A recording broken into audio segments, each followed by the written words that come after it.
दोस्तों, जैसा कि आप और हम सब जानते हैं कि इस्लाम धर्म का सबसे पवित्र शहर मक्का और मदीना शरीफ है। और जैसा कि आप और हम सब जानते हैं कि कई वैज्ञानिकों ने इस पर रिसर्च भी कर लिया और उन्हें वहाँ पर ऐसे हैरान कर देने वाले तथ्य मिले हैं जिन्हें आज देखकर पूरी दुनिया हैरान है। और पूरी दुनिया यही सोचती है कि वाकई इस्लाम धर्म एक सच्चा धर्म होने के साथ साथ एक ऐसा धर्म है जिसने दुनिया में अपनी अलग पहचान बनाई है। जहाँ इस्लाम के ढेरों दुश्मन आज भी घूम रहे हैं, वहीं इस्लाम के फॉलोअर्स की तादाद दिन ब दिन बढ़ती जा रही है। चाहे वो दुनिया के मशहूर सेलिब्रिटीज़ हों, चाहे दुनिया के मशहूर क्रिकेट प्लेयर हों या कोई भी प्लेयर हों, और चाहे दुनिया की मशहूर एक्ट्रेस या एक्टर हों, सभी ने इस्लाम धर्म में रुचि दिखाकर और इस्लाम धर्म की स्टडी कर कर इसे अपनाया है। और ऐसे ऐसे मोड़ पर अपनाया है जब उनका करियर बिल्कुल पीक पॉइंट पर था और वो अपनी कामयाबी के शिखर पर चढ़ रहे थे, लेकिन उन्होंने इस्लाम के खातिर उस शिखर को भी ठुकरा दिया और इस्लाम को अपनाकर अपनी आखिरत को भी सुधार लिया।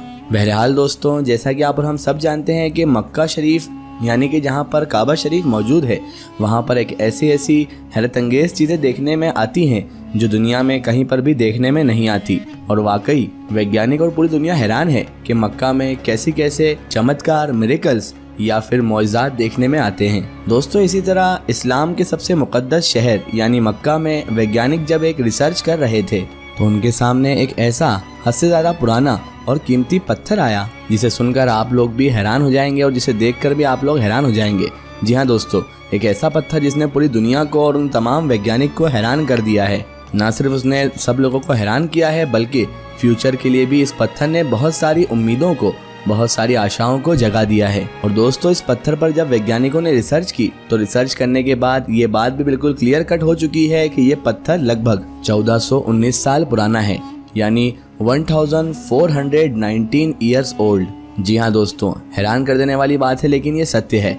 और दोस्तों, ये पत्थर उस दौर का है जब मुस्लिम दुनिया में खिलाफत का दौर हुआ करता था और खिलाफत की गद्दी पर उस वक्त तीसरे खलीफा यानी कि हज़रत उस्मान गनी रदी अल्लाह ताला अन्हु बैठे हुए थे, यानी हज़रत उस्मान गनी रदी अल्लाह ताला अन्हु की खिलाफत का दौर था।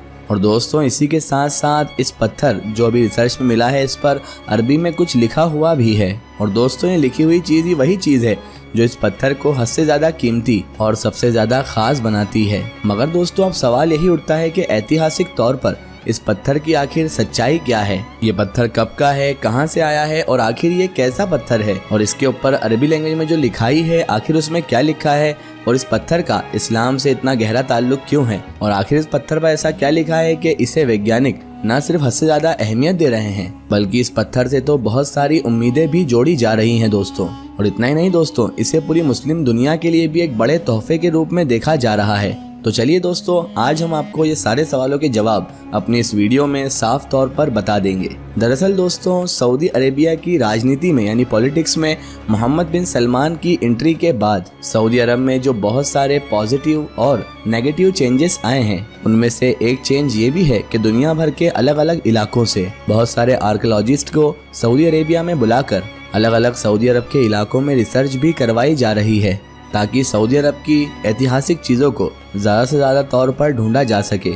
जिस तरह की ऐतिहासिक चीज़ें दुनिया की दूसरी डेवलप्ड कंट्रीज़ में ढूंढी जा चुकी हैं, उसी तरह अब मोहम्मद बिन सलमान चाहते हैं कि सऊदी अरब की भी ऐतिहासिक चीज़ों को जल्द से जल्द रिसर्च करके ढूंढा जा सके। वैसे तो दोस्तों, ये रिसर्च का काम मक्का मदीना के साथ साथ सऊदी अरब के दूसरे भी सारे इलाकों में चलता है, मगर दोस्तों, मक्का शरीफ का एक खास इलाका जिसको कसरे आलिया के नाम से जाना जाता है, उस इलाके में पहले से ही आर्कियोलॉजिस्ट जो थे उन्हें ये शक था कि अगर हम लोग अपनी रिसर्च की शुरुआत यहाँ से करेंगे तो शायद हमें इस्लाम के शुरुआती दौर की यानी पैगंबर इस्लाम हज़रत मोहम्मद मुस्तफ़ा सल्लल्लाहु ताला अलैहि वसल्लम और उनके सहाबा के दौर की बहुत सारी चीज़ें मिल सकती हैं। और दोस्तों, खुशकिस्मती की बात देखिए कि वो अपने इस मकसद में कामयाब भी हो गए, क्योंकि दोस्तों इसी इलाके से वो पत्थर मिला है जिस पत्थर के बारे में हम आपको वीडियो के शुरू से बताते आ रहे हैं। वही पत्थर जो बहुत मुक़द्दस, कीमती और बहुत ज़्यादा फेमस हो चुका है। शुरू में तो दोस्तों, इस पत्थर को देखने के बाद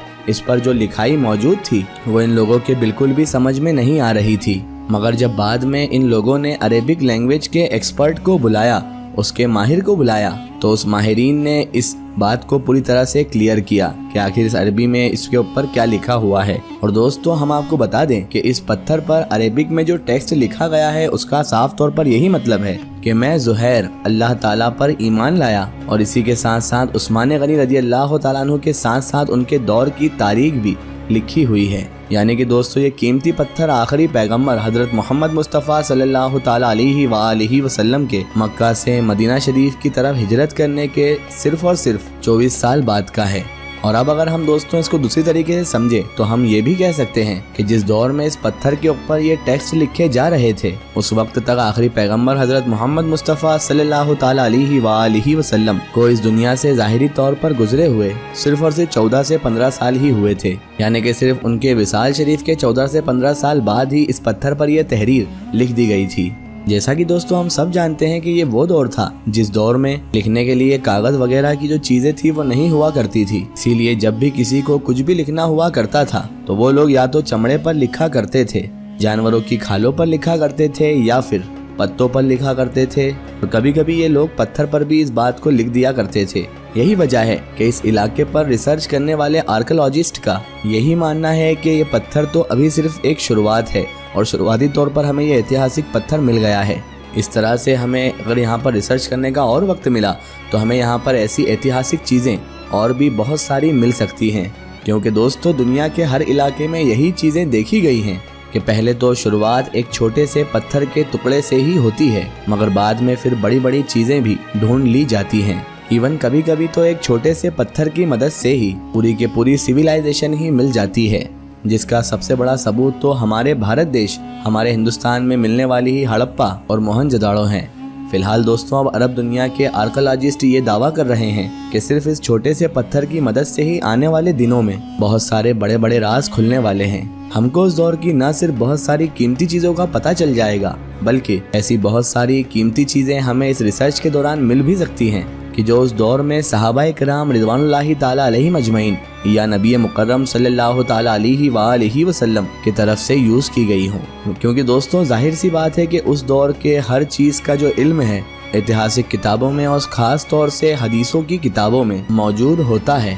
मगर दोस्तों वो सारी के सारी जो चीज़ें होती हैं वो थ्योरिकल ही होती हैं। लेकिन दोस्तों आर्कियोलॉजिस्ट जो चीज़ें ढूंढने में कामयाब होंगे, जो चीज़ें वो ढूंढ निकालेंगे, वो यकीनी तौर पर हम सभी लोगों को प्रैक्टिकल की तरफ लेकर जाएंगी और उन हदीसों का एक सबूत भी बन सकती हैं। उस दौर के बर्तन, उस दौर के कपड़े, उस दौर में घरों में इस्तेमाल होने वाली रोज़मर्रा की चीज़ें या फिर इस तरह की और भी चीज़ें मिल सकती हैं कि जो आमतौर पर दूसरे ऐतिहासिक जगहों पर मिल जाती हैं। और ऐसा अगर कुछ भी होता है तो ये अनडाउटली मुस्लिम दुनिया के लिए एक बहुत ही बड़ा तोहफा होगा। फिलहाल दोस्तों आज की हमारी वीडियो में बस इतना ही। अगर ये वीडियो आपको पसंद आई है तो इसे ज़्यादा से ज़्यादा शेयर कीजिए और इसे अपने फ्रेंड सर्कल, अपने रिश्तेदारों तक ज़रूर पहुंचाएं। इसी तरह की इन्फॉर्मेटिव और हिस्टोरिकल वीडियो के लिए हमारे चैनल को सब्सक्राइब कीजिए और पास में दिए गए घंटी के आइकन को ज़रूर क्लिक करें ताकि हमारी आने वाली हर नई वीडियो की नोटिफिकेशन आप सभी लोगों तक पहुँचती रहे।